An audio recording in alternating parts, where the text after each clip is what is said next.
Ladies and gentlemen, it's a tale as old as time. You have $1,000. You could use that money to pay off your gambling debt, or finance your child's education. You could renovate the guest bedroom, or take your partner on an incredible vacation. But wait, Line 6 just introduced a new multi-effects pedal board. They had this shit in the 90s, but digital effects sounded like garbage back then. This'll be different. It's a programmable board with 10-foot switches. Load up any pedal ever, and you can toggle them all independently.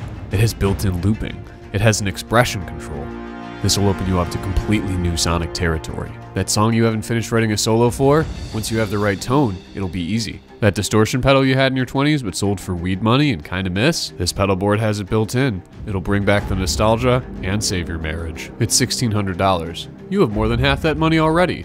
And Guitar Center has a credit card that'll let you pay off the rest interest-free in 6 months. Sorry, Jimmy, it's community college for you. Sorry, significant other, no trip to the Bahamas this year. Your mother can sleep on the couch when she visits. And sure, as you swipe your card, you might feel a twinge of regret for the lives you could have brought joy to, but you deserve nice things too. It's your money. And besides, you'll be able to get them something nice once the remaining $600 has been paid off. After all, this is the last piece of gear you'll ever need. Ah, fuck. Kemper made one too, and it's even better. And it's only $1,800. Gas. I've got it. You've got it. The Hindenburg had it. New gear is a really easy way to evolve your sound, open yourself up to new really easy way to evolve your sound, open up new possibilities, and keep the experience of making music fresh and fun. It's not the only way to accomplish these things, but it's a really simple transaction. Hand over money, get new inspiration. Gear acquisition syndrome might seem like a clear indicator that we're in a late-stage capitalist hellscape where the only way to find meaning is to spend more. Frankly though, there are collectors out there willing to blow a much bigger wad than you or I ever will. Today, let's take a moment to remind ourselves that while we might not be financially capable of retiring, at least we've never spent $20 million on a cello with a dent in it. First up, someone spent $20 million on a cello with a dent in it. Well, I say somebody. Technically, it was an organization that's operated by the Japanese Ministry of Education. The 1711 Duport Stradivarius cello is one of about 60 remaining cellos made by master luthier Antonio Stradivari. I'm mostly Irish. I'm sorry if that accent's racist. Stradivari was best known for his improvements to the violin. His violin proportions were thinner than what was usual for the time, and they were a lot better at cutting through the rest of the music. That's really important for an instrument that usually holds the melody, and Stradivari's violin proportions eventually became the industry standard. Stradivari made this particular cello in 1711, but it didn't get its full name until it was picked up in the 1800s by Jean-Louis Duport. I did not Google any pronunciations before this. He was Emperor Napoleon's favorite cellist. In 1812, Duport played Napoleon a private recital. So the concert ends, the Emperor goes up to speak to Duport, and he just grabs the cello right out of his hands. He asks, "How in the devil do you hold this, Monsieur Duport?"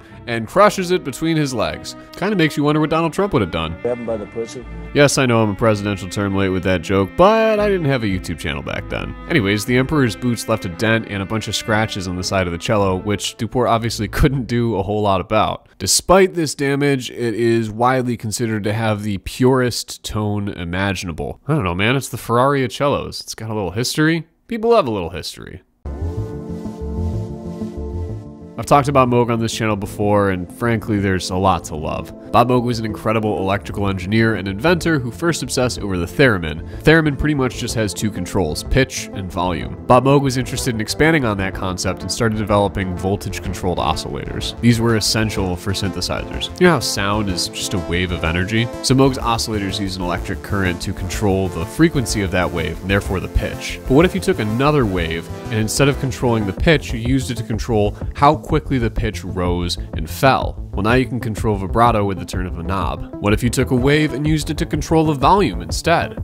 Now you've got tremolo. So there's potential here, and in 1963, Bob Moog takes a prototype synthesizer to the New York State School Music Association Trade Fair in Rochester, New York. Coincidentally, that's my hometown and another reason why I love Moog. It's there that he meets Herb Deutsch, another pioneer in electronic music production. They hit it off, they're jamming on the prototype and making people question, in Bob's words, what is this weird shit coming out of the basement? From there, the two did a whole bunch of innovating and expanded on the concept of using waves to control other waves to develop what they called modular synthesis. These early synths were made of a bunch of different components that you patched together to create a signal chain. The biggest of these synths was the System 55, first released in 1973, then discontinued in 1981, then reissued in 2015.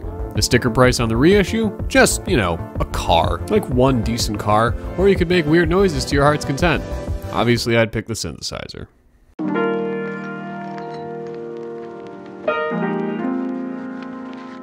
Now, you've probably seen this thing before. You might know that it's called the golden ratio, but what the hell does that mean? You know what? I'm just gonna read this one off Britannica.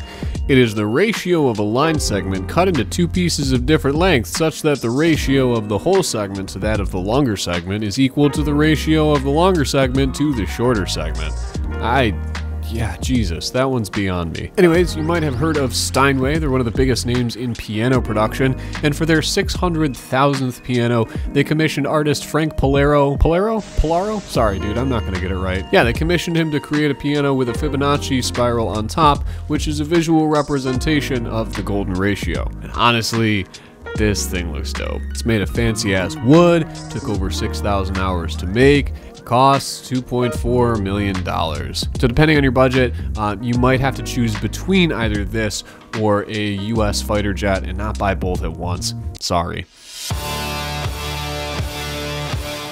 If you record music, you're going to need some way to control the volume, the panning, and other effects on each individual track. You can do all this with software, obviously, but in a professional recording studio, using a console is usually way better for workflow. Neve is one of the biggest names in console production, serving clients like Abbey Road, Snoop Dogg, University of Kansas, Ocean Way, Ocean Spray, and Oh Sean, pray to God my life will come together one day. The Rupert Neve Company was founded in the 60s and had a lot of success with their 80s series of consoles. They took their success and kept innovating, and in 2004 released the Neve 88 RS. To this day, it's their flagship console. Like any piece of analog gear, a console is going to add a degree of personality to the overall sound. Let's say you're recording a vocal track. Mics usually record at super low signal levels, so before anything else, a console is usually going to have to apply a preamp to boost the volume. But preamps don't raise all frequencies by the same amount, and some can add a bit of distortion as well. That's going to give the sound some color. And the color of the 88 RS must be smacking, because you can pick up a console for a couple hundred or a couple $1,000,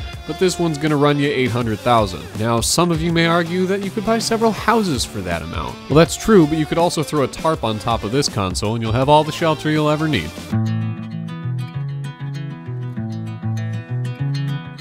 As we learned from the Duporcello, sometimes a story is what can take the value of a piece of equipment from high ticket to truly egregious. Getting stomped on by a short French emperor isn't the only way to do it. This guitar is a 1959 Martin D18E, one of only about 302 that were ever made. It's known as the guitar that Kurt Cobain used on MTV's Unplugged. This show was super popular in the 90s because it offered fans a chance to hear their favorite songs in a totally new way. Unplugged music is like an acoustic remix, and when it's done right, it can be an awesome experience. Nirvana's 1993 performance is widely considered to be one of the best that MTV ever had. Grunge music is known for its energy, so playing that acoustically is one hell of an Uno reverse card. In 2020, Cobain's guitar was purchased by the founder of Rode Microphones for $6 million. You know what? I feel a little better. Sure, I've got college loans to pay off before I can get any fun synths, but at least I'm not purchasing equipment that costs the same as several towns or villages. Of course, if you do have the money and the interest, you can go ahead and pick up any one of these pieces of gear using the affiliate links in the description. Other YouTubers are trying to sell hundreds of copies of the same $1,000 synth. I don't have the sub count for that, but 1% of $1 million sale is a $10,000 commission. That's a big brain move. Okay, like and subscribe. Thanks, bye.